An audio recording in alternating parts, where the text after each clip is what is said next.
Assalamualaikum warahmatullahi wabarakatuh.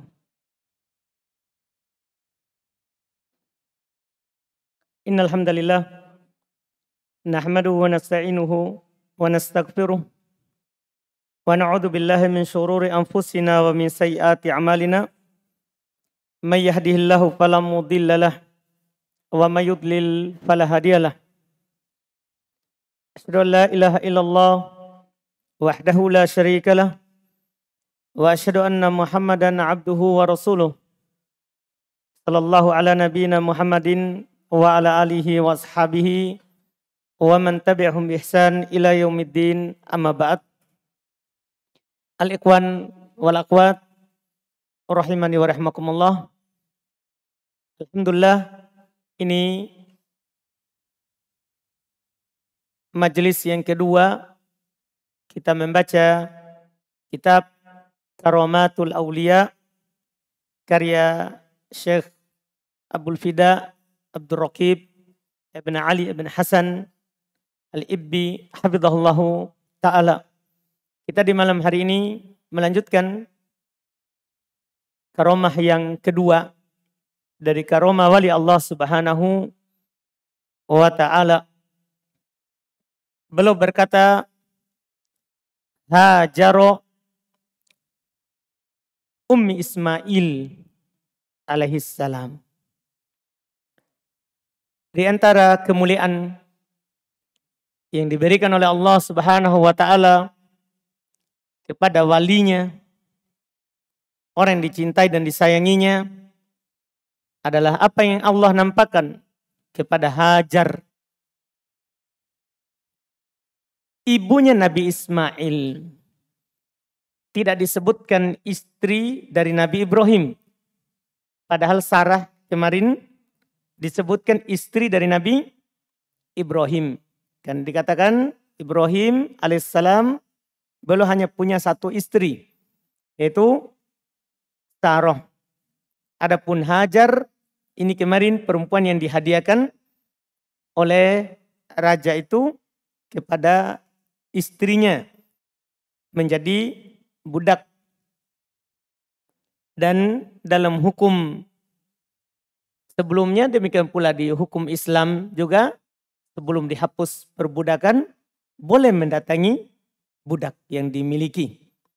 Anaknya tidak disandarkan kepada bapaknya. Anaknya itu disandarkan kepada ibunya secara nasab, tapi secara agama ikut bapak. Secara agama ikut bapak. Jadi lihat beda takbirnya.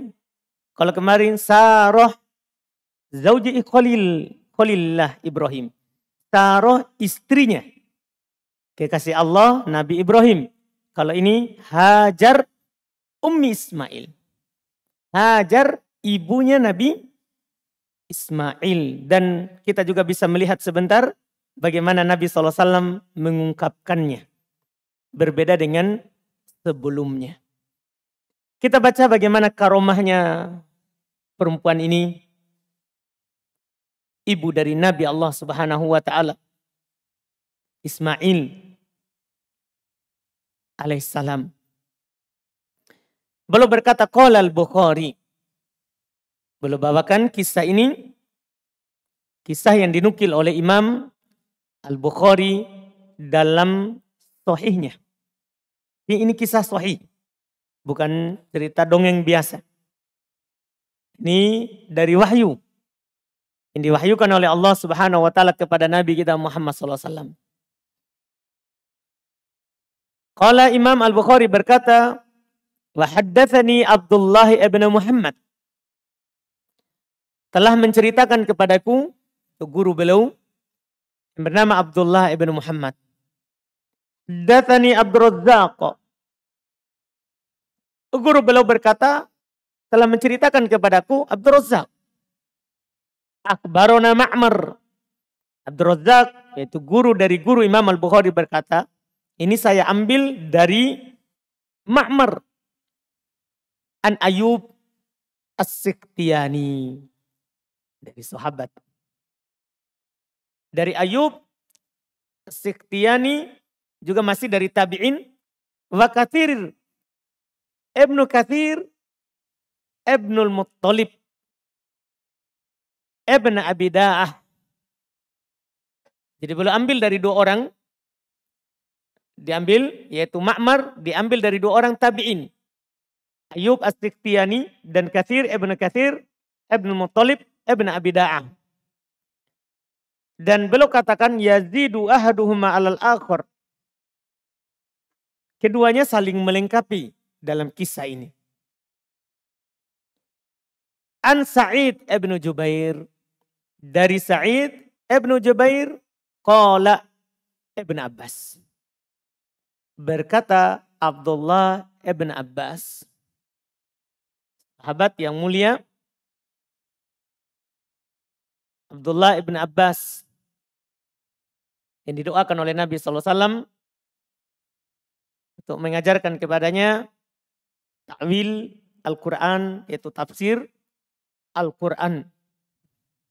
Beliau termasuk sahabat muda dari sahabat Nabi dan punya keutamaan, kelebihan apalagi dalam bab tafsir sampai Umar radhiyallahu taala memasukkannya di tengah-tengah para sahabat yang mulia yang diambil dan diminta pendapatnya. Beliau berkata awwalu mattaqadan nisa'ul mintaq min kibali ummi Ismail. Itu sebelum beliau sampaikan ceritanya. Beliau buka dengan perkataan perempuan yang paling pertama menggunakan al-mintaq. Kita bilang mungkin istilahnya abaya. Pakaian yang dari atas sampai ke lantai. Menutup sampai kaki ke bawah. Perempuan yang pertama sekali memakainya adalah ibunya Nabi Ismail. Itu pun ada alasannya. Dan Ibnu Abbas akan sebutkan isyarat alasannya. Ittakhadhat mintaqan litu'affiya atharuha ala saroh. Dia pakai mintaq, pakai pakaian yang menutup kakinya supaya tertutup bekas langkahnya, jejak kakinya dari saroh. Ceritanya ini hanya terjadi di perempuan. Nabi Ibrahim sama istrinya Saroh belum punya anak waktu itu. Perempuan tadi yang dikasih oleh raja tadi, belum kasih suaminya, ternyata hamil. Ya, enam perempuan cemburu. Dia bersumpah untuk memotong seluruh dari ujungnya Hajar. Ujungnya Hajar. Kakinya, ujung kakinya, tangannya, telinganya, semuanya. Dan Nabi Ibrahim berusaha untuk membujuk istrinya supaya jangan itu dilakukan. Supaya itu jangan dilakukan. Ini kecemburuan perempuan ya, dimaafkan. Tidak berdosa. Karena mereka seperti itulah. Perempuan, kalau dia cemburu karena itu, mangkoknya diambil, piringnya diambil, itu dimaafkan. Iya. Tidak dihitung dosa atas mereka. Ini cemburu dia, beliau, istri Nabi Ibrahim. Karena melihat keadaannya seperti itu. Dan ketika Nabi Ibrahim sudah membujuknya, maka dia hanya memotong telinganya, ujung telinganya. Disitulah dibilang oleh para ulama sejarah, mulai perempuan itu melubangi telinganya. Dan Nabi Ibrahim perempuan di situ awal dilubangi telinganya. Dan Nabi Ibrahim pula awal laki-laki itu disunat. Yang mana belum disunat saat umur 80 tahun. Dan sunatnya pakai kampak. Iya. Jadi Nabi Ibrahim ini Masya Allah. Istrinya juga diambil untuk sunnah. Berlaku sampai sekarang ini. Iya. Berlaku sampai sekarang ini. Dan kita umat Islam memang dalam Al-Quran diperintahkan untuk mengikuti milahnya Nabi Ibrahim. Jadi semua yang ada di Nabi Ibrahim ada di umat Islam. Dilakukan. Jadi ini dipotong hanya itu, tapi dia tidak boleh tinggal di tempatnya. Dan selama dia tinggal di situ, Sarah selalu mencarinya. Akhirnya Nabi Ibrahim membawanya keluar dari Palestina.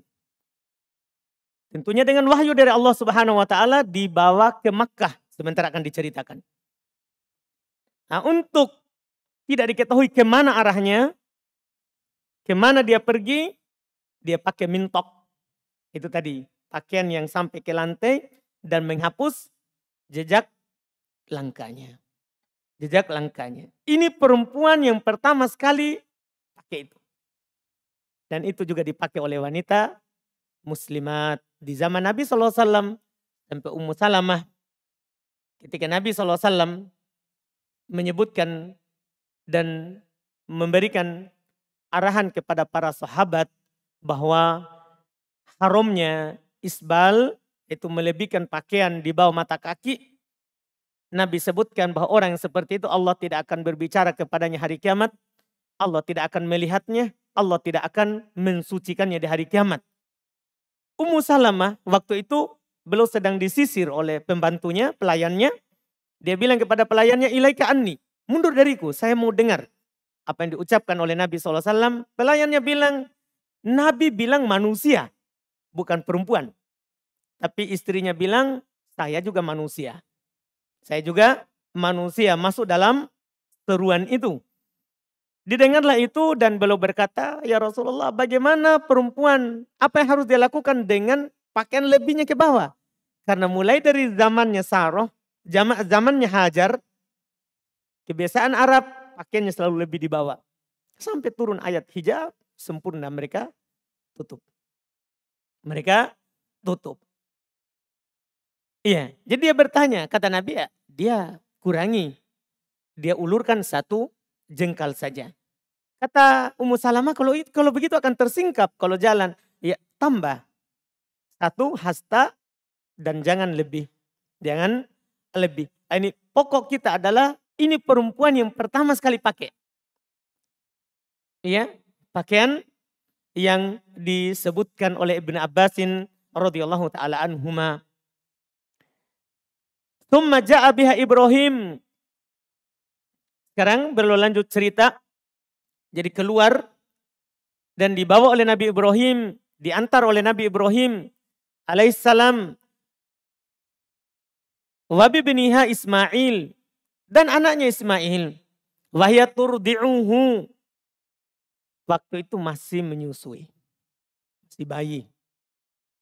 Masih menyusui. Hatta wadu'ahuma indal baiti. Inda dauhah. Fauqa zamzam. Fi a'lal masjidi. Sampai Nabi Ibrahim meletakkan keduanya. Itu sampai ini langsung singkat. Karena perjalanan ini jauh. Dari Palestina ke Makkah itu sangat jauh. Bisa makan 2 bulan. Perjalanannya lama. Bisa makan juga sebulan. Kan perjalan kaki. Iya. Dan Nabi Ibrahim meletakkan keduanya indal bait. Waktu itu Baitullah Ka'bah sudah roboh. Diterjang oleh banjir.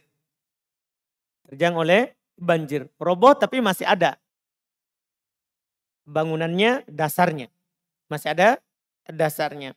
Ya, Nabi Ibrahim meletakkan keduanya di sana. Ya, pas di dekat air Zam-Zam, tapi waktu itu belum ada airnya. Belum ada airnya. Di a'lal masjid, di bagian atas dari masjid. Walaisa bi Makkah yauma idin ahad. Waktu itu di Makkah tidak ada seorang pun. Ini penghuninya ini baru 2 orang ini. Belum ada seorang pun di sana. Walaisa biha ma. Belum ada air. Belum ada air. Waktu mereka diletakkan di situ. Iya. Walaisa biha ma Fawada'ahuma hunalik. Nabi Ibrahim meninggalkan keduanya di sana. Wa wada'a indahuma jiraban fihi tamr wa siqa'an fihi ma'. Nabi Ibrahim hanya menyimpan untuk keduanya tempat ada isinya kurma dan ada satu tempat isinya air. Tsumma qafa Ibrahim muntalikon. Nabi Ibrahim beliau meninggalkan keduanya. Mulai meninggalkan keduanya. Fatabi'athu ummu Ismail. Maka diikuti oleh ibunya Ismail. Lihat takbirnya Nabi. Nabi tidak bilang, Ibn Abbas tidak katakan, dia diikuti oleh istrinya. Nabi Ibrahim. Sementara Sarah kemarin, istrinya. Maka dia diikuti oleh ibunya Nabi Ismail. Qalat. Perempuan yang mulia ini berkata, Ya Ibrahim, aina tadhab? Wahai Ibrahim, kamu mau pergi kemana? Wa tatrukuna bihadal wadi. Dan kamu biarkan kami berdua di lembah ini. Alladhi laisa fihi ins wala syai'. Tidak ada padanya orang, tidak ada apa-apa. Padang pasir. Kita pahami bagaimana panasnya Makkah. Tidak ada yang tumbuh di sana. Tidak ada sesuatu apapun. Iya. Tapi Nabi Ibrahim ini wahyu dari Allah. Iya. Jangankan ini perkara mudah. Cuma ditinggalkan. Ada kisahnya yang lain. Dia diperintahkan untuk menyembelih anaknya Ismail. Kisah masih anaknya yang ini. Dia lakukan. Dia lakukan. Jadi ketika diikuti oleh ibunya Nabi Ismail. Dia berkata, wahai Ibrahim, kau mau kemana? Kau meninggalkan kami di sini. Tidak ada sesuatu apapun. Faqalat lahu dzalika miraron. Hajar mengulangi ucapannya itu berkali-kali. Tapi waja'ala la yaltafitu ilaiha. Nabi Ibrahim tidak menengok ke belakang. Jadi istrinya, bagi yang mengatakan istrinya. Tapi ibu anaknya ini, ibu dari anaknya. Itu yang nyata. Ibu dari anaknya ini selalu berkata seperti itu. Tapi Nabi Ibrahim tidak menengok ke belakang. Dan namanya laki-laki juga kalau dilihat ke belakang nanti kasihan. Sementara ini adalah wahyu. Perintah dari Allah Subhanahu wa taala harus dilakukan. Tidak menengok ke belakang. Akhirnya ini perempuan pilihan Allah. Untuk menjadi ibu dari Nabi Allah Subhanahu wa taala. Dia berkata kepada Nabi Ibrahim, di sini nanti awal muncul karomanya. Sebab muncul karomanya dari ucapan awalnya ini. Dia berkata, karena Nabi Ibrahim tidak menengok, tidak berbalik. Diucapkan dengan ucapan yang sama, tidak berbalik. Akhirnya dia berkata, Allahul ladzi amaraka bihadza. Apakah Allah yang memerintahkanmu ini, semua ini? Kamu bawa kami ke sini, padahal masih banyak tempat lain. Di sisi Baitul Maqdis, banyak tempat yang subur. Ada seberangnya Mesir. Banyak. Tempat yang subur dan banyak orangnya. Di sini di bawah, tempat tidak ada orangnya. Tidak ada apa-apa. Maka dia bertanya, apakah Allah yang memerintahkanmu untuk melakukan semua ini? Baru Nabi Ibrahim berkata, Naam. Tanpa menengoknya. Iya. Lihat pernyataan perempuan ini. Idan lan yudayyi'ana Allah. Idan lan yudayyi'una. Kalau begitu Allah tidak akan menelantarkan kami. Kalau memang ini perintah Allah, Allah tidak akan menelantarkan kami. Tsumma raja'at. Setelah itu dia tidak kejar lagi Nabi Ismail, Nabi Ibrahim. Kembali ke anaknya. Fantolaka Ibrahim. Dan Nabi Ibrahim pergi. Nabi Ibrahim pergi. Ketika dia mendengarkan jawaban dari Nabi Ibrahim, Allah yang menyuruh saya itu. Dia sudah tidak pedulikan lagi. Karena di dunia ini, kalau kita bersama Allah, tidak ada yang bisa membahayakan kita. Kalau kita hanya bersandar kepada Allah Subhanahu wa taala, maka semua yang kita mau, semua yang kita butuhkan akan ada. Allah Subhanahu wa taala berfirman dalam Al-Qur'an, "Wa may yattaqillaha yaj'al lahu makhraja wa yarzuqhu min haitsu la yahtasib." Siapa yang hanya bertakwa kepada Allah dalam kehidupannya, dia tujuan utamanya bagaimana dekat kepada Allah. Bagaimana dia bisa menghambakan diri kepada Allah Subhanahu wa taala. Maka Allah akan menjadikannya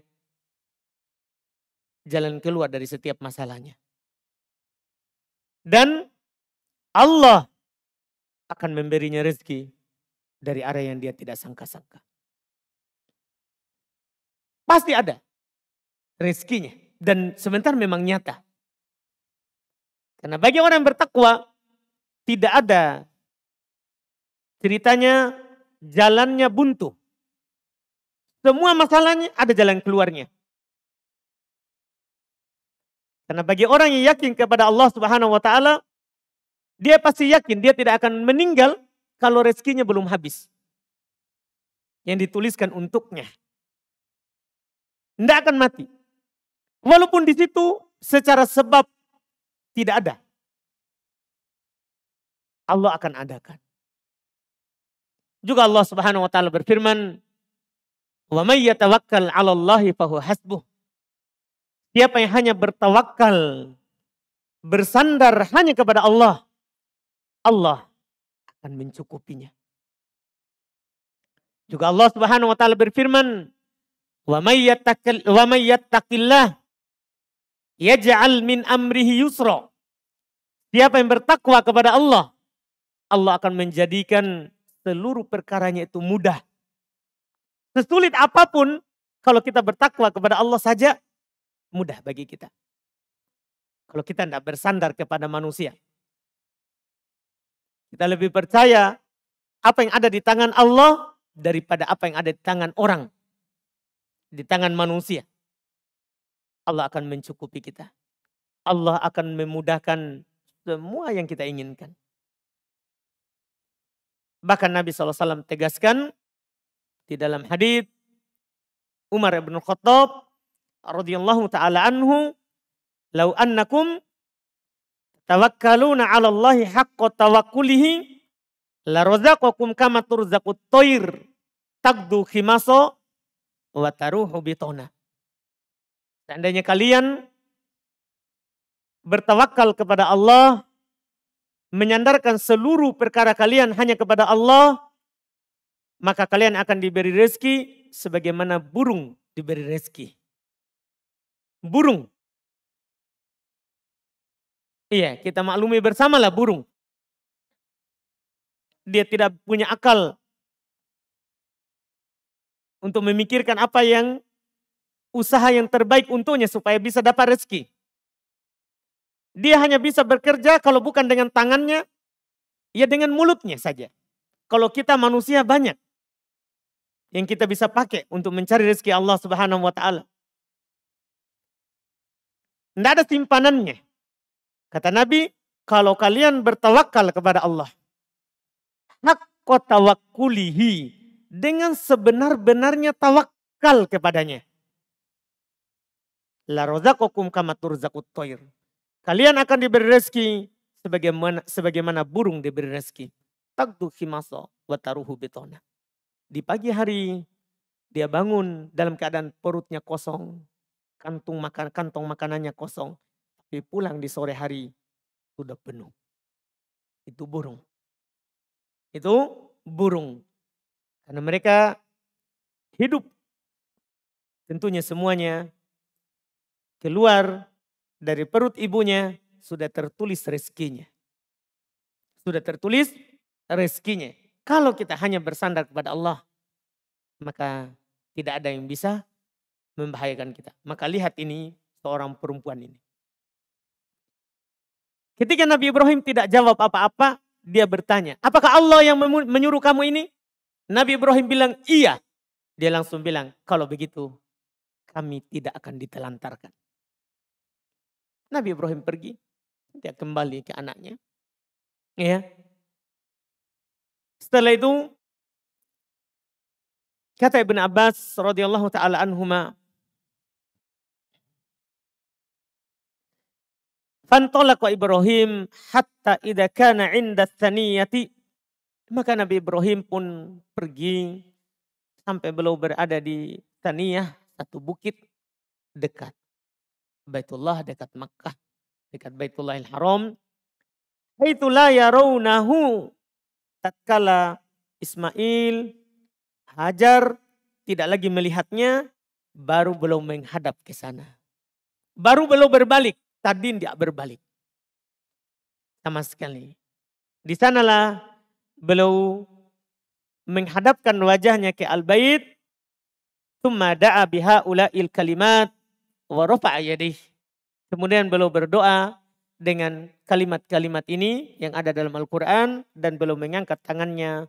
Rabbana inni askantu min dzurriyyati biwadin ghairi dzi zar'in.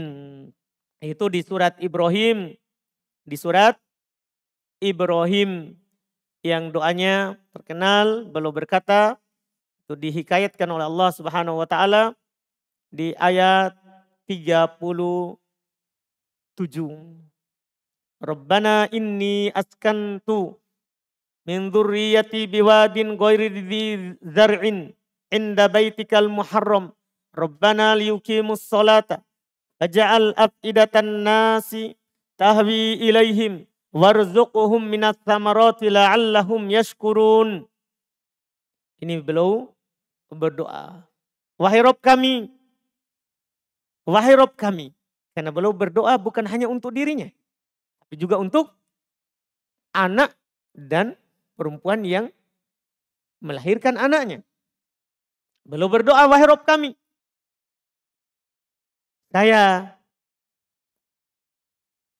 meninggalkan min dzurriyyati, sebagian dari keturunanku, karena bukan hanya ini keturunan beliau, masih ada Sarah di sana yang nanti akan lahir anaknya siapa? Ishak. Saya tinggalkan sebagian keturunanku di sini. Biwadin ghairi dzi zar'in, di lembah yang tidak ada tanamannya, tidak ada kehidupan. Di lembah yang tandus, kering, padang pasir. Untuk apa beliau tinggalkan dan beliau sebutkan inda baitikal muharram, di sisi rumahmu yang dimuliakan. Tujuan Nabi Ibrahim di situ adalah Rabbana liyuqimus shalah. Rabb kami agar supaya mereka nanti mendirikan salat. Faja'al af'idatan minan nas. Di antara juga permintaan Nabi Ibrahim, jadikanlah hati-hati dari manusia tahwi ilaihim, condong kepada mereka.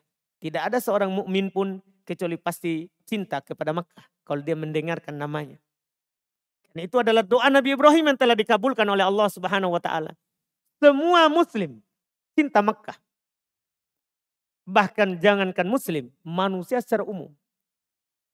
Manusia secara umum. Karena ini doa Nabi Ibrahim dikabulkan oleh Allah Subhanahu wa taala. Warzuqhum minats tsamarat. Beliau tidak meninggalkan istrinya begitu saja. Beliau doakan, berilah rezeki mereka berupa buah-buahan. Ini kisah telah disalahgunakan oleh jamaah yang suka jalan-jalan. Yang besar ke jilbab cadar sorbannya. Dalil mereka untuk melakukan itu? Nabi Ibrahim, dia tinggalkan istrinya. Itu Nabi bodoh. Ada wahyunya. Kamu wahyu dari mana? Beda dia kiaskan dirinya dengan Nabi Ibrahim. Nabi Ibrahim dia berdoa. Dia tinggalkan kurma, dia tinggalkan air. Dan berdoa, beli mereka rezeki. Beri mereka rezeki. Jadi pendalilannya tentunya tidak pas. Terlalu dipaksakan. Jadi ya Nabi Ibrahim alaihissalam berdoa dan beliau katakan la'allahum yashkurun. Semoga mereka bersyukur terhadap apa yang diberikan kepada mereka. Setelah itu waja'alat ummi Ismail tardi Ismail wa tashrabu min dzalikal ma hatta idza nafida ma fis siqa. Ini yang menjadi karomanya sudah mulai masuk sekarang ini. Maka umminya, ibunya Nabi Ismail menyusui Ismail dan minum air tadi. Karena namanya ibu yang menyusui butuh air. Meminum air yang disimpan oleh Nabi Ibrahim. Hatta idza nafida ma fis siqa. Tishat. Wa atishabnuha. Wa ja'alat tanzuru ilaihi yatalawwa. Au qala yatalabbat. Dia haus. Habis airnya. Anaknya juga sudah haus. Karena tidak ada air susunya juga tidak ada. Maka Nabi Ibrahim, Hajar melihat kepadanya, itu kepada Nabi Ismail, sudah berguling-guling di tanah karena kehausan. Antolaqat karahiyata an tanzura ilaihi. Dia pun pergi karena tidak tega melihat anaknya haus seperti itu. Perginya, ya. Fawajatatis sofa aqrabu jabalin fil ard. Maka belum mendapatkan sofa. Gunung yang paling dekat dari tempatnya. Karena dari Ka'bah kita jalan ke sana, yang paling dekat dengan kita adalah sofa. Maka dia naik ke sofa. Iya, faqamat alaih, dia berdiri di atasnya. Di atas sofa. Tumastaqbalatil wadi. Dan belum menghadap ke lembah, melihat. Tanzuru hal taro ahadan. Dia melihat apakah ada seorang di tempat yang tinggi. Apakah ada seorang yang lewat. Fahabatot minas sofa hatta idza balaqatil wadi. Maka beliau turun, ketika tidak melihat orang, turun dari sofa. Sampai ke lembah di bawah. Rafa'at tarafa dir'iha. Dia mengangkat ujung pakaiannya bagian bawah. Tsumma sa'at sa'yal insan al-majhudi hatta jawazatil wadiyah. Kemudian dia berlari kecil. Ketika sudah di lembah, beliau berlari kecil. Sekarang sudah ada di sana alamatnya lampu hijau. Karena disunahkan di situ kita berlari kecil. Awal sunnahnya karena itu. Itu dilakukan sunnahnya itu karena dilakukan oleh ibunya Nabi Ismail. Sekarang alhamdulillah ada lampu hijaunya di atas, menyinari ke bawah. Kalau ada cahaya itu kita disunahkan berlari kecil. Berlari. Dia berlari sampai dilewati itu lembahnya. Hatta atatil marwah. Sampai dia datang ke marwah. Bukit lagi yang sebelah sana. Naik ke marwah. Aqamat alaiha sama. Belum berdiri di atasnya. Wa nadarat hal taro ahadan. Dan melihat apakah ada seorang. Fa'alat dzalika sab'a marrat. Dia lakukan itu 7 kali. Di sofa Marwah. Tidak lihat orang, tidak langsung ke Ismail. Kembali lagi. Dari Marwah ke sofa. Lihat tidak ada orang, Marwah. Lihat tidak ada orang, sofa. Dia lakukan 7 kali. Yaitu ke sana, ke Marwah 1, kembali lagi dari Marwah ke sofa 2. Sampai 7 kali akhirnya ke Marwah. Akhirnya ke Marwah itu 7 kali. Qala Ibn Abbas, qala Nabi, fadzalika sa'yun nasi bainahuma. Itulah sunnahnya sa'i. Kenapa kita bersa'i 7 kali? Dari sofa ke Marwah, dari Marwah ke sofa kembali, sampai nanti ujungnya ke Marwah. Inilah alasannya, sebab pensyariatannya, karena itu adalah dilakukan oleh ibunya Nabi Ismail alaihissalatu wassalam. Karena waktu sudah habis, kita lanjutkan besok sambungannya. Kita belum dapat karomanya. Besok insya Allah kita akan dapatkan insya Allah ta'ala. Semoga bermanfaat. Subhanakallahumma wa bihamdik. Asyhadu an la ilaha illa anta astaghfiruka wa atubu ilaik. Assalamualaikum warahmatullahi wabarakatuh.